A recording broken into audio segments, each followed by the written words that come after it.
السلام علیکم ورحمۃ اللہ وبرکاتہ۔ محترم دینی بھائیوں اور بہنوں اور عزیز طالبات، بسم اللہ الرحمن الرحیم و بہ نستعین۔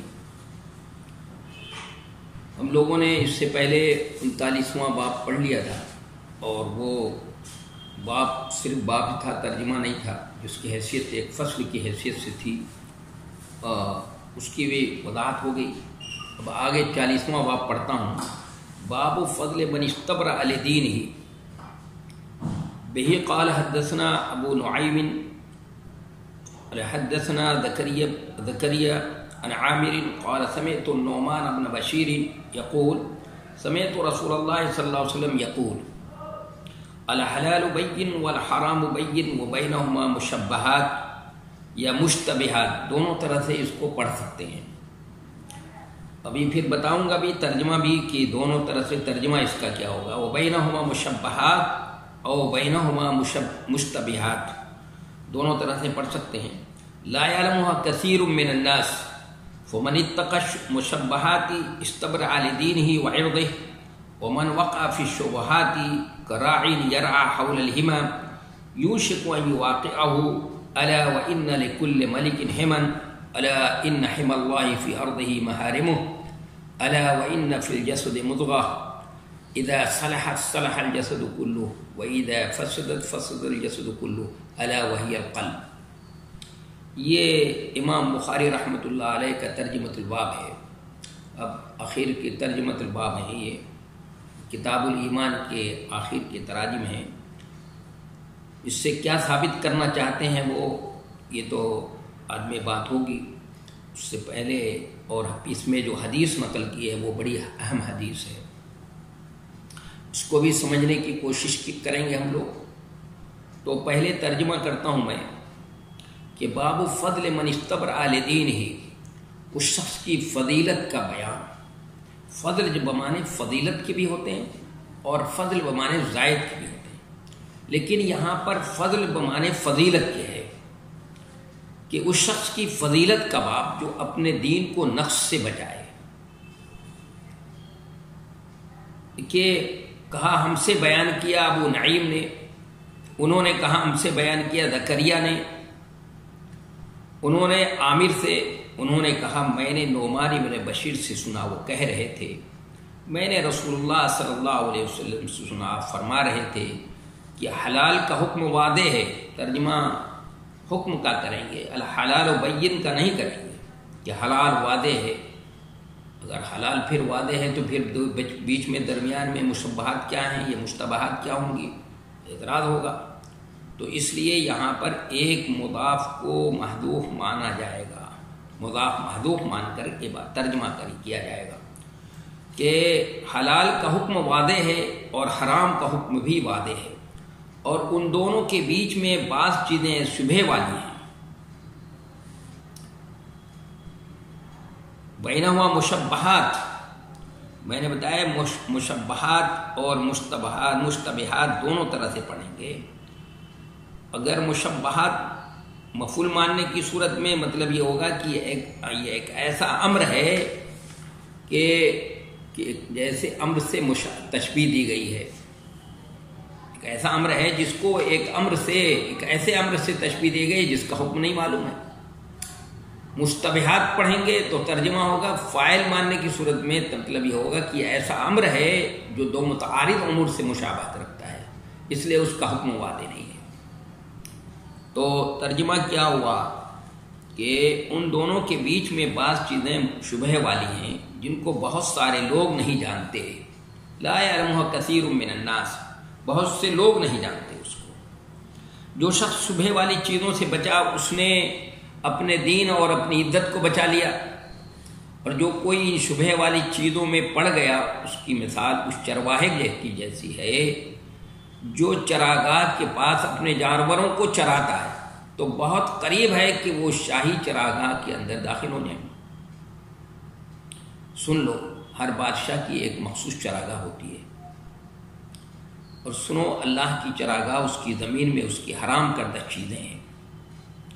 اس لیے قرآن میں حدود کہا ہے، تلک حدود اللہ، لا تعتدوها، یہ اللہ کی حدیں ہیں، جیسے تم حد مقرر کرتے ہو، یہ احکام اللہ کے کیا ہیں، حرام کردہ جو چیزیں ہیں وہ سب کیا ہیں، یہ اللہ کی حدود ہیں، اس میں دخل اندازی اللہ کو پسند نہیں ہے۔ یہ مخصوص چراگاہ ہوتی ہے، سنو اللہ کی چراگاہ، اس کی زمین میں اس کی حرام کردہ چیزیں ہیں۔ ان لوگ جسم میں گوشت کا ایک ٹکڑا ہے، مضغہ، مضغہ کہتے ہیں، مضغہ یمضغ معنی آتے چبانا، ایک لقمے کی طرح ظاہر ہے کہ ایک لقمے ہی کی طرح ہے وہ مضغہ، مضغہ سے جس کے معنی چبانا ہوتا ہے، یعنی گوشت کی وہ بوٹی جو چبائی جا سکے، یہاں اس سے مراد دل ہے، اس لیے کہ دل بھی گوشت کی ایک بوٹی کی طرح ہے۔ تو ترجمہ ہوگا کہ سنو، جسم میں گوشت کا ایک ٹکڑا ہے، دل ہے، جب وہ ٹھیک رہے گا تو پورا جسم ٹھیک رہے گا، اور جب وہ بگڑ جائے گا تو پورا جسم بگڑ جائے گا۔ سنو، وہ دل ہے، قلب، اور قلب کو قلب کہا گیا، الا وہی القلب، قلب کے معنی کیا ہوتا ہے؟ القلب قلب کے معنی الٹنا پلٹنا، قلب یقلب کے معنی آتے ہیں الٹنا پلٹنا، چونکہ دل میں آنے والے خیالات الٹتے پلٹتے رہتے ہیں، اس لیے اس کو قلب کہتے ہیں، کہنے لگے۔ اور یہ بھی کہا جاتا ہے کہ القلب قلب، دل میں پلٹتا رہتا ہے، وما القلب الا انه يتقلب، کہ چونکہ اس لیے بھی کہتے ہیں چونکہ دل سینے میں الٹا لٹکا ہوا ہے، اس لیے اس کو قلب کہتے ہیں۔ لیکن قلب کے معنی مقلوب کے ہوگا، ہر چیز کے خالص حصے کو بھی قلب کہتے ہیں، دل بھی جسم کا خالص حصہ ہے، اس لیے تو قلب کو قلب کیوں کہتے ہیں، ترجمہ یہ ہو گیا۔ اب یہ امام بخاری رحمۃ اللہ علیہ کا یہ ترجمہ الباب ہے۔ دیکھیے، اس سے امام بخاری رحمۃ اللہ علیہ یہ ثابت کرنا چاہتے ہیں، یہ بتانا چاہتے ہیں کہ پرہیزگاری، زہد اور تقوی یہ ایمان کی مکملات میں سے ہے۔ اس لیے باب کی حدیث سے مناسبت جو ہے کتاب الایمان سے بالکل واضح ہے کہ باب فضل من استبرأ لدینہ، اس شخص کی فضیلت کا باب جو اپنے دین کو نقص سے بچائے۔ معلوم ہوا کہ دین میں نقص بھی ہوتا ہے اور پھر کامل درجے کا بھی ہوتا ہے، تو جو یعنی پرہیزگاری اور خدا ترسی کو مکمل کرنا یا اعلیٰ درجے کا دین ہوا، اس کا اعلیٰ درجے کا ایمان ہوگا، تو معلوم ہوا اس سے کم درجے کا بھی ہوتا ہے۔ تو ایمان میں، نفس ایمان میں کمی اور زیادتی کے بھی ہوتے ہیں، جی نفس ایمان میں کمی اور زیادتی کی بھی ہوتی ہے۔ تو یہ امام بخاری رحمۃ اللہ علیہ یہ ثابت کرنا چاہتے ہیں۔ مرجیہ وغیرہ یہ کہتے ہیں کہ ایمان صرف نام ہے تصدیق کا، یا کرامیہ کہتے ہیں ایمان نام ہے صرف نطق کا۔ تو امام بخاری رحمۃ اللہ علیہ فرماتے ہیں کہ نہیں، ایمان صرف نطق کا نام نہیں ہے، یا ایمان صرف تصدیق کا نام نہیں ہے۔ یہ جو غلط نظریات تھے اس وقت کے، ان کی تردید مقصود ہے۔ امام بخاری رحمۃ اللہ علیہ نے بڑی شد و مت کے ساتھ، بڑی طاقت اور قوت کے ساتھ اس کی تردید کی ہے۔ یہ جو ہمارے سامنے حدیث ہے، یہ نعمان ابن بشیر رضی اللہ تعالی عنہ جو کمسن صحابی ہیں، بہت سے کمسن صحابی، اور ان سے یہ حدیث مروی ہے۔ ابھی ہم لوگ پڑھنے کے بعد اس کے کیا فائدہ ہم کو حاصل ہوتا ہے، اس کو غور کریں گے تو سمجھ میں آئے گی بات۔ تو نعمان ابن بشیر رضی اللہ تعالی عنہ یہ کمسن صحابی ہیں، ہجرت کے بعد 2 سال کے بعد یہ مہاجر انصار میں یہ پہلے بچے اور پہلے پیدا ہوئے، سب سے پہلے اولادیں بچے ہیں پیدا ہوئے یہ۔ تو نبی علیہ الصلوۃ والسلام کے انتقال کے وقت ان کی کل عمر جو ہے 8 سال ہے۔ لیکن آپ جانتے ہیں اور نہیں جانتے تو معلوم ہونا چاہیے کہ تحمل حدیث کے لیے محدثین کے ہاں تحمل حدیث کے لیے بالغ ہونا شرط نہیں ہے۔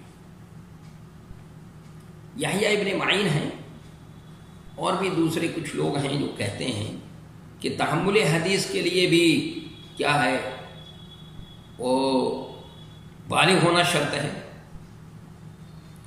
لیکن امام بخاری رحمۃ اللہ علیہ فرماتے ہیں کہ نہیں، تحمل حدیث کے لیے بالغ ہونا شرط نہیں ہے۔ امام احمد ابن حنبل رحمۃ اللہ علیہ کی بھی رائے ہے، اور سبھی محدثین کی، زیادہ تر محدثین کی رائے ہے۔ لیکن یحییٰ ابن معین رحمۃ اللہ علیہ فرماتے ہیں کہ نہیں، تحمل حدیث کے لیے بھی بالغ ہونا شرط ہے۔ ان کی دلیل کیا ہے؟ ان کی دلیل یہ کہ نبی علیہ الصلوۃ والسلام نے عبداللہ ابن عمر کو غزوہ احد میں شریک ہونے سے منع کر دیا. کیوں منع کر دیا؟ اس لیے کہ وہ بالغ نہیں تھے. معلوم ہوا بالغ نہیں ہے، اس لیے آپ نے منع کر دیا. تو اس سے وہ استدلال کرتے ہیں کہ بالغ حدیث کو تحمل کے لیے بھی حدیث جس وقت سنی ہو اس وقت بالغ ہونا ضروری ہے. یہ دلیل انہوں نے دی ہے. یحییٰ ابن معین رحمۃ اللہ علیہ کی دلیل یہ ہے. لیکن امام بخاری اور ان کے جو ہمنما ہیں ان کی رائے یہ ہے کہ نہیں، تحمل حدیث کے لیے بالغ ہونا شرط نہیں ہے. انہوں نے دلیل بے شمار دلیلیں دی ہیں، اور ایک یہ حدیث بھی ہمارے سامنے دلیل ہے کہ نعمان ابن بشیر رضی اللہ تعالیٰ عنہ نبی علیہ الصلوۃ والسلام کے انتقال کے وقت کل 8 سال کے ہیں. بالغ ہونے کے بعد انہوں نے اس حدیث کو سن رکھا تھا، بالغ ہونے کے بعد بیان کر رہے ہیں. یہ دلیل ہے، یہ بھی دلیل ہے. اور امام بخاری رحمۃ اللہ علیہ نے کتاب العلم میں، ابھی آئے گئے کتاب العلم، لوگ 2-3 باب اور رہ گئے ہیں اس کے بعد کتاب العلم ہی ہے. اس میں امام بخاری رحمۃ اللہ علیہ نے فرمایا متى يصح السماع الصغیر، کہ کم سن بچے کے سماع کب صحیح ہوگا، یعنی تحمل حدیث اس کا صحیح ہے، جائز ہے. تو اس میں امام بخاری رحمۃ اللہ علیہ نے محمود ابن ربیع کا واقعہ نقل کیا ہے کہ وہ کہتے ہیں مجھے ایک وہ کلی یاد ہے جو نبی علیہ الصلوۃ والسلام نے میرے گھر پہ میرے ڈول سے لے کر دی تھی، میرے چہرے پہ کی تھی، اور اس وقت میں ابھی 5 سال کا تھا. اس سے پتہ چلا محمود ابن ربیع صحابی بھی، اس سے لوگوں نے بہت سی چیزیں استنباط بھی کی ہیں، بہت سے مسائل استنباط کیے ہیں فقہا نے، اور اس حدیث کو قبول بھی کیا ہے. تو تحمل حدیث کے لیے بالغ ہونا شرط نہیں ہے. اسی طرح سے عبداللہ ابن عباس کا واقعہ، حجۃ الوداع کا واقعہ ہے کہ وہ کہہ رہے ہیں کہ نبی صلی اللہ علیہ وسلم، میں مینا میں پہنچا، نبی صلی اللہ علیہ وسلم دیوار کے علاوہ کسی اور چیز کا سترہ لگا کر نماز پڑھا رہے تھے. تو نماز میں خلا تھا، میں نے گدھیا چھوڑ دی چرنے کے لیے اور اپنے مسجد میں اس میں شریک ہو گیا صف میں. وہ واقعہ جو میں نقل کیا ہے کتاب علم کے اندر ہے، امام بخاری رحمۃ اللہ علیہ نے، اس سے بھی فقہا نے بہت سے مسائل مستنبط کیے ہیں. اس سے بھی یہ بات سمجھ میں آتی ہے کہ تحمل حدیث کے لیے بالغ ہونا شرط نہیں ہے. اور یہی بات صحیح، نقطۂ نظر صحیح ہے، اس لیے کہ جو یحییٰ ابن معین رحمۃ اللہ علیہ نے جو اس حدیث سے استدلال کیا ہے عبداللہ ابن عمر کے واقعے سے، وہ استدلال محل نظر ہے. کیوں؟ اس لیے کہ بھائی جہاد الگ چیز ہے. جہاد میں طاقت اور قوت کی ضرورت ہے. معاملہ طاقت اور قوت کا، اور اس کا عقل کی بھی ضرورت ہے، طاقت اور قوت کی بھی ضرورت ہے، جسمانی ڈول کی اور طاقت کی ضرورت ہے. اور یہاں تحمل حدیث کے لیے بس یہ ضروری ہے کہ انسان کے اندر سمجھنے کی صلاحیت ہو، اپنی جو بات کہہ رہا ہے، جو سنا ہے اس کو سمجھ جائے، اور اس کو سمجھ لے، اور سمجھ کر لوگوں کے سامنے کیا کرے، بیان کر دے بالغ ہونے کے بعد. تو اس کو جہاد کے اوپر قیاس نہیں کیا جا سکتا. جہاد کا مسئلہ الگ ہے، اور یہ مسئلہ تحمل حدیث کا مسئلہ یہ الگ ہے. اس لیے امام احمد ابن حنبل رحمۃ اللہ علیہ کی رائے جو ہے وہ یہاں پر صحیح ہے.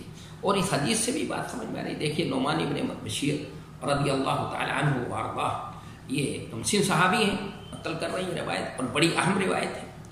کہہ رہے ہیں کہ میں نے رسول اللہ صلی اللہ علیہ وسلم کو فرماتے ہوئے سنا کہ آپ نے فرمایا الحلال بین والحرام بین، کہ یعنی حلال بھی واضح ہے، حرام بھی واضح ہے. یہ مطلب نہیں ہے، تو میں نے ترجمہ اس لیے کیا تھا کہ حلال کا حکم بھی واضح ہے اور حرام کا حکم بھی واضح ہے. نہیں تو آدمی اعتراض کرے گا. یہاں اعتراض کیا جا سکتا ہے کہ اگر ہر حلال اور حرام واضح ہے تو پھر بینہما مشبہات کیوں کہا گیا بھائی؟ اس سے یہ تو معلوم ہوا کہ ہر حلال اور حرام واضح نہیں ہے. تو میں نے جواب اس کا یہ تاکہ پہلے کی جواب مضاف محذوف مانیں گے، اور عبارت یوں ہوگی حکم الحلال بین و حکم الحرام بین، یعنی جس کا حلال ہونا معلوم ہو اس کا حکم واضح ہے. جس چیز کا حلال ہونا معلوم ہو اس کا حکم واضح ہے، یعنی اس کو استعمال کر سکتے ہیں. اور جس کا حرام ہونا ثابت ہو اس کا حکم واضح ہے، یعنی آپ اس کو استعمال نہیں کر سکتے. رہ گئے مشبہات، تو ان کا حکم معلوم نہیں ہے، اس لیے کہ وہ 2 حکموں کے درمیان دائر ہیں. اس لیے نبی صلی اللہ علیہ وسلم نے مشابہات سے اجتناب کا حکم دیا ہے. تو یہ حدیث الحلال بین والحرام بین، تو کا ترجمہ ہوگا کہ وہ چیز جو جس کا حلال ہونا واضح ہے اس کا حکم بالکل واضح ہے، اس کو کر سکتے، استعمال کر سکتے ہیں. اور جس چیز کا حرام ہونا واضح ہے کا حکم اس کا حکم بھی واضح ہے، اور دونوں کے درمیان کیا ہے؟ مشبہات ہیں، مشتبہ چیزیں ہیں کہ بہت سے لوگ نہیں جانتے اس کو۔ فمن اتقى الشبہات، مشبہات یا مشتبہات، جو مشتبہ چیزوں سے بچ گیا تو اس نے اپنے دین اور اپنی عزت کی حفاظت کر لی۔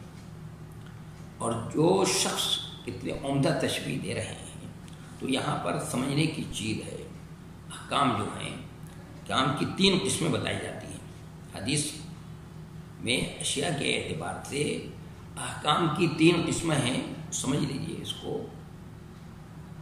وہ چیز ایسی ہوگی کہ شارع نے اس کے کرنے کی صراحت کی ہوگی اور ترک پر وعید سنائی ہوگی، یا وہ چیز ایسی ہوگی کہ شارع نے اس کے ترک کا حکم دیا ہوگا اور ارتکاب پر وعید سنائی گئی ہوگی، یا وہ شے ایسی ہوگی کہ شارع نے اس کے کرنے یا نہ کرنے کی کوئی صراحت نہیں کی ہوگی۔ تو پہلی صورت تو حلال ہوئی ہے کہ ایسی چیز ہوگی کہ شارع نے اس کے کرنے کی صراحت کی ہوگی اور ترک پر وعید سنائی ہوگی، تو وہ تو حلال ہے۔ دوسری حرام ہے، یعنی وہ شے ایسی ہوگی کہ شارع نے اس کے ترک کا حکم دیا ہو، نہ کرنے کا حکم دیا ہو اور اس کے ارتکاب پر وعید سنائی گئی۔ اور تیسری مشتبہ ہے، یعنی وہ شے ایسی ہوگی کہ شارع نے اس کے کرنے یا نہ کرنے کی کوئی صراحت نہیں کی۔ تو دیکھیے نبی صلی اللہ علیہ وسلم نے فرمایا کہ ان دونوں کے بیچ میں کیا ہے کہ بیچ میں بعض چیزیں شبہ والی ہیں جن کو بہت سارے لوگ نہیں جانتے۔ تو نہیں جانتے ہیں، یعلمها کثیر من الناس، تو معلوم ہوا کچھ لوگ تو جانتے ہیں نا۔ تو جو لوگ جانتے ہیں ان سے کیا کرنا چاہیے؟ ہمیں معلوم کرنا چاہیے، اس سے لوگوں سے معلوم کرتے رہنا، پوچھنا چاہیے۔ یعنی کسی چیز کو کرنے سے پہلے جس چیز کے بارے میں کھٹک پیدا ہو جائے، یہ شبہ ہو، تو کیا کرنا چاہیے؟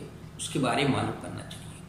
تو آگے نبی صلی اللہ علیہ وسلم نے فرمایا ہے کہ من اتقى الشبہات، مشبہات، کہ یہ شبہات جو اس طرح کی شبہ والی چیزوں سے بچا، اس نے گویا اپنے کو کیا کر لیا؟ اپنے دین کی، اپنی عزت کو بچا لیا۔ یعنی ضروری ہے تقویٰ کے لیے، خدا ترسی کے لیے، اعلیٰ درجے کی تقویٰ اور ورع کے لیے، پرہیزگاری کے لیے ضروری ہے کہ اس طرح کی مشتبہ چیزوں سے بھی بچا جائے۔ مثلا بہت سی چیزیں معلوم کرتے رہتے ہیں، بہت سی چیزیں جو شبہ کے دائرے میں آتی ہیں، ان سے کیا کرنا چاہیے؟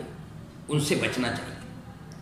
اور پھر آپ نے فرمایا کہ جو شخص یہ شبہ کی چیزوں کو استعمال کر لیتا ہے تو بہت اچھے انداز سے تشبیہ دے کر سمجھایا کہ جیسے سمجھو، یوں سمجھو، ایک مثال دے کر سمجھایا آپ نے کہ جو شخص ان شبہ کی والی چیزوں میں پڑ گیا، اس کی مثال اس چرواہے کی جیسی ہے جو چراگاہ کے پاس اپنے جانوروں کو چراتا ہے۔ چرواہا ہے، اپنے جانوروں کو چراگاہ کے پاس چراتا ہے، تو بہت قریب ہے کہ وہ شاہی چراگاہ کے اندر منہ مار دے۔ یعنی جو شخص ان شبہ والی چیزوں سے نہیں بچتا ہے تو بہت قریب ہے کہ ایک دن کسی دن وہ کیا کرے؟ حرام میں بھی منہ مار دے، حرام کا بھی استعمال کر لے۔ تو کیا ہونا چاہیے؟ اس لیے حرام چیزوں سے بچنا چاہیے، یہ حدود ہیں۔ اس لیے آپ نے فرمایا کہ سن لو، ہر بادشاہ کی رکھت ہوتی ہے، ہر بادشاہ کی ایک رکھت ہوتی ہے، اور سن لو زمین کے اندر، اللہ کی زمین میں اس کی رکھت کیا ہے؟ اس کے حرام کردہ چیزیں ہیں۔ یعنی اللہ نے ان کو، اپنی حدود کو، جو اللہ نے حدود یعنی احکام بیان کیے ہیں، جو ہمارے یہاں یعنی جو ہم لوگ اپنی رکھت، اور خاص طور سے اس زمانے میں، جس زمانے کی آپ بات کر رہے ہیں، جس زمانے میں آپ تشریف لے آئے ہیں اور قرآن نازل ہو رہا تھا، اور جن لوگوں کے سامنے آپ کہہ رہے ہیں، ان کے یہاں تو وہ چراگاہوں کا بڑا یہ تھا۔ ان کے یہاں تو ہر قبیلے کی اپنی چراگاہ الگ ہوتی تھی، قبیلے کے ہر فرد کی چراگاہ الگ ہوتی تھی۔ اس میں اگر کوئی کسی کا جانور جو ہے اگر چلا آیا، ان کی اجازت کے بغیر آ گیا، اس میں کسی نے دخل اندازی کر دی، تو اس کے اوپر باقاعدہ جنگیں چھڑ جاتی تھیں، 40 سال تک جنگ ہوتی تھی۔ اور وہ ہر جنگ مسوس ہے وہ صرف اسی وجہ سے ہوئی کہ جساس و قلیب کی چراگاہ ایک ہی تھی۔ جساس ابن مرہ کی خالہ کے ہاں ایک مہمان آیا، اس نے جرمی مہمان کی اونٹنی کو اپنے خالہ کے کہنے پر اس نے چراگاہ میں رکھ لیا۔ کلیب نے کہا یہ کس کی اونٹنی آ گئی بھائی، اس اونٹنی کو یہاں سے نکالو، یہ تو اگر کل آ گئی تو میں مار دوں گا۔ اس نے کبھی کہا کہ بھائی یہ تو یہیں چلے گی، کیوں نہیں چلے گی بھائی، وہ بھی ایسی اڑیل قسم کا تھا۔ اور اسی پر یہ ہوا، دوسرے دن وہ آئی اور اس نے مار دیا، اس پہ جنگ چھڑ گئی اور 40 سال تک چلتی رہی۔ تو آدمی اپنی غیرت کو، اپنی عزت کو چیلنج سمجھتا ہے جب اس کے دائرے میں کوئی داخل ہو جاتا ہے۔ تو اللہ تعالیٰ ہے تو بہت، وہ بھی بہت غیور ہے، اس کا قانون، ہر غیرت مند کا قانون بھی بہت غیور ہوتا ہے۔ تو اس کے باہر تو آدمی کوئی کر سکتا ہے، لیکن اس کے اندر کوئی اگر دخل اندازی کرتا ہے تو اللہ کی غیرت کو گیا چلنے کرتا ہے۔ اس لیے قرآن نے کہا تلک حدود اللہ فلا تعتدوها ومن يتعد حدود اللہ فقد ظلم، کہ جو اللہ کی حدود سے تجاوز کرتا ہے، فلان کرتا ہے، فاولئک هم الظالمون، تو وہ لوگ ظالم ہیں، بہت بڑے ظالم ہیں۔ تو آپ صلی اللہ علیہ وسلم نے فرمایا یہ اللہ کے جو یہ حرام کردہ چیزیں ہیں، لوگ یہ اللہ کی زمین میں اس کے کیا ہیں، یہ اللہ کی رکھت کیا ہے، اس کی اللہ اپنی زمین، اللہ کی زمین میں اس کی حرام کردہ چیزیں ہیں۔ پھر آگے اس حدیث میں آپ نے اس کا تذکرہ کیا ہے کہ سن لو، زمین جسم کے اندر ایک ٹکڑا ہے، اگر وہ صحیح ہو تو سب صحیح ہوگا، اور وہ اگر بگڑ جائے تو سب بگڑ جائے گا، اور وہ ہے دل۔ یہاں پر نبی علیہ الصلاۃ والسلام نے اس حدیث کے ٹکڑے میں، آخر میں اس دل کا تذکرہ کیا ہے۔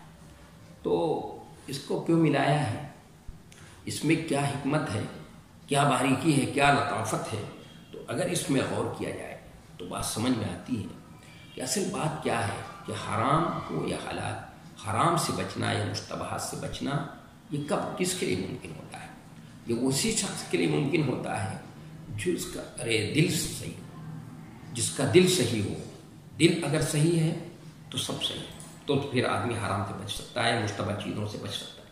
اور اگر دل ہی بگڑا ہوا ہے، دل جو ہے اس کی حیثیت راجا کی ہے، اس لیے کہ دل کی حیثیت راجا کی ہے، اس کی دل جسم کے اندر جیسے خون وغیرہ سپلائی کرتا ہے، اس کی جسم کو غذا پہنچاتا ہے، فراہم کرتا ہے، اس کی روحانیت کو بھی غذا پہنچاتا ہے۔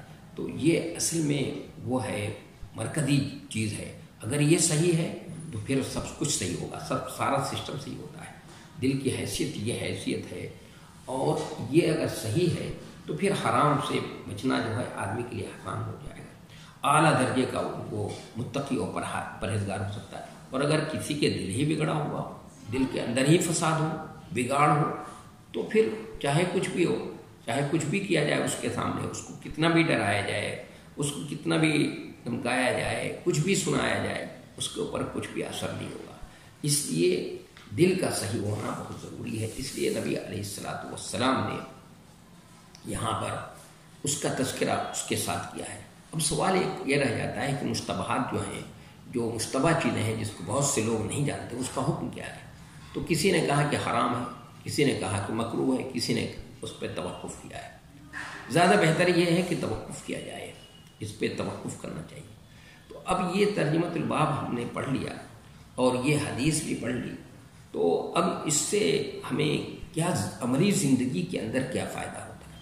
اگر اس حدیث کو ہم اپنے اوپر منطبق کریں تو اس سے عملی دنیا میں، عملی زندگی میں ہمیں اس سے کیا فائدہ ملتا ہے، ہمیں اس سے کیا فائدہ حاصل ہو سکتا ہے، ہم کیا فائدہ اس سے اٹھا سکتے ہیں جس سے اپنی زندگی کو بنا سکتے ہیں، سنوار سکتے ہیں۔ تو دیکھیے، سب سے پہلی بات تو یہ ہے کہ اس سے اکثر علماء نے اس حدیث کو احکام اسلام کا چوتھا ستون کہا ہے، اور بعد میں تیسرا کہا ہے۔ یعنی یہ حدیث بڑی اہم ہے، بہت ہی اہم ہے۔ چوتھا ستون کہا ہے، بعد نے کہا ہے تیسرا ستون ہے۔ یہ بہت اہم، اور اسی لیے نبی علیہ الصلاۃ والسلام نے فرمایا کہ حلال اور حرام کو جان لینا کیا ہے، یہی دین ہے۔ اگر کسی نے حرام و حلال کو سمجھ لیا تو گویا کہ دین کو سمجھ لیا اس نے۔ اور آپ نے فرمایا کہ میری امت میں، میرے صحابہ میں معاذ بن جبل حرام و حلال کو سب سے زیادہ سمجھتے ہیں۔ سب سے زیادہ حرام و حلال کو سمجھنے والے کون تھے؟ معاذ بن جبل رضی اللہ تعالیٰ عنہ۔ دوسری بات یہ فرمایا آپ نے کہ جب بچہ، دوسری ابھی جو میں نے ابھی آپ کو بتایا، سمجھایا کہ تحمل حدیث، جب بچہ تمیز ہو جائے، صاحب تمیز ہو جائے، تو حدیث رسول بیان کر سکتا ہے۔ نعمان بن بشیر کی عمر رسول اللہ صلی اللہ علیہ وسلم کی وفات کے وقت صرف 8 سال تھی، تو تحمل حدیث کے لیے بالغ ہونا شرط نہیں ہے، البتہ ہے کہ اس وقت حدیث سن لی انہوں نے، بالغ ہونے کے بعد بیان کی، اس میں کوئی حرج کی بات نہیں۔ اور یہ اس حدیث کے سند کے تمام راوی کوفی ہیں۔ نعمان بن بشیر بھی کوفہ کے گورنر تھے، حضرت امیر معاویہ رضی اللہ تعالیٰ عنہ کے زمانے میں وہ کوفہ کے امیر رہے ہیں، تو یہ بھی گویا کوفی ہی ہیں، اور اس سند کے جتنے راوی ہیں سب کوفی ہیں، یہ بات بھی سمجھ میں آئی۔ چوتھی بات یہ کہ اس سے عملی زندگی میں ہم یہ فائدہ اٹھا سکتے ہیں کہ اور اس سے منطبق کریں تو اس سے کہ معصیت کے اسباب و وسائل سے بھی دور رہنا چاہیے۔ سب سے بڑی بات جو اس حدیث سے سمجھ میں آتی ہے کہ معصیت کے اسباب اور ذرائع اور وسائل سے بھی دور رہنا چاہیے، بچنے کی کوشش کرنی چاہیے۔ اسی لیے قرآن میں جا بجا لا تقربوا الزنا، یعنی زنا کے قریب میں جانا، یعنی اس کے جو محرکات، اس کے ذرائع اور وسائل، معصیت کے ذرائع اور وسائل ہیں، اس کے جو قریب تک لے جانے والی چیزیں ہیں اس سے بچنا۔ اس لیے قرآن میں یہ کہا یا ایھا الناس قوا انفسکم واہلیکم نارا، یا ایھا الذین آمنوا قوا انفسکم واہلیکم نارا، اے ایمان والو اپنے کو اور اپنے گھر والوں کو جہنم کی آگ سے بچاؤ، یعنی ان ذرائع اور وسائل سے بچاؤ جو معصیت تک، جہنم کی آگ تک لے جانے والی۔ تو معصیت کے اسباب و ذرائع سے بھی دور رہنا چاہیے۔ اس حدیث سے سب سے بڑی بات سمجھ میں آئی، اس سے بھی بچنے کی کوشش کرنی چاہیے۔ اور جو مشتبہ چیزیں ہیں سماج کے اندر، جس کے بارے میں حلال حرام ہونے کے بارے میں شبہ ہے کہ بھئی عمل نہیں حرام ہے کہ حلال ہے کیا ہے، تو اس سے ہمیں کیا کرنا چاہیے، بچنے کی کوشش کرنی چاہیے۔ اور سب سے بڑی بات یہ سمجھ میں آئی کہ بھائی اصل مسئلہ دل کا ہے، دل جو ہے یہ اس کو بنانے کی فکر کرنی چاہیے، اور دل کو بنانے اور سنوارنے کی فکر ہونی چاہیے۔ دل اگر صحیح ہے تو سب کچھ صحیح ہے، اور اگر دل بگڑ گیا تو پھر سب کچھ بگڑ سکتا ہے، اس لیے اس کو سمجھنے کی ضرورت ہے۔ میں سمجھتا ہوں کہ بات واضح ہو گئی ہوگی۔ اب اس کے بعد انشاءاللہ اس کے بعد والے درس میں اس کے بعد 41واں باب پڑھیں گے، وما توفیقی الا باللہ۔